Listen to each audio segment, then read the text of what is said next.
We've always aspired to an NHS that is universal in provision, so that everyone receives high quality care.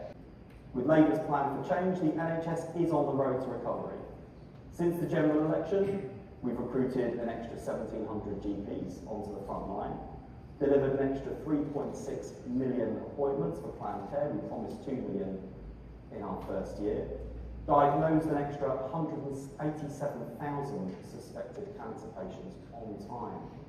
We cut waiting lists in the month of April for the first time in 17 years. We've cut waiting lists to their lowest level in 2 years, and we've cut waiting lists by almost 250,000 cases. While the NHS declined for everyone under the Conservatives, the decline was felt more sharply in some places than in others. So it's fallen to this government to rebuild the NHS for all of us, and it's right to start where the need is greatest. We've sent crack teams of top clinicians to hospitals around the country where the highest numbers of people are off work or sick to help them cut waiting lists faster, therefore getting people not just back to health but back to work. The £2.2 billion will fund more effective care, such as innovative medicines, modern technology and services that keep people out of hospital, all going to places where they're most needed. In coastal towns like Blackpool, where far more people are off work due to long-term sickness, the NHS has got a dual role to play. Not just getting patients off waiting lists and back to work, although we're already doing some of that.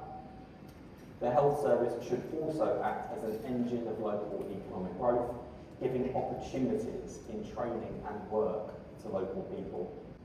We've done a lot, but there's so much more to do, especially for towns like Blackpool. So the ambition of our 10-year plan is nothing less than to provide NHS patients with the same ease, convenience, power, choice and control that's afforded to private patients. But we know that at the root of many inequalities in health outcomes is a failure to listen to patients. A one-size-fits-all approach often misses the distinct needs of women, where women health clubs are very important, people from black and other minority black backgrounds, or people living in rural communities.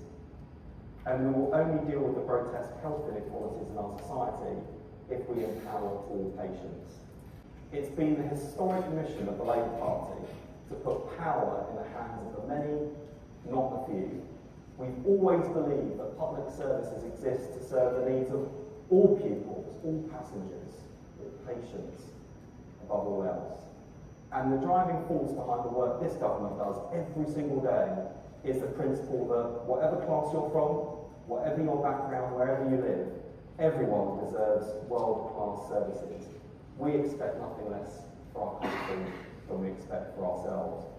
And that is why we're determined to get our NHS back on its feet, make sure it's fit for the future, and put power in the hands of every patient.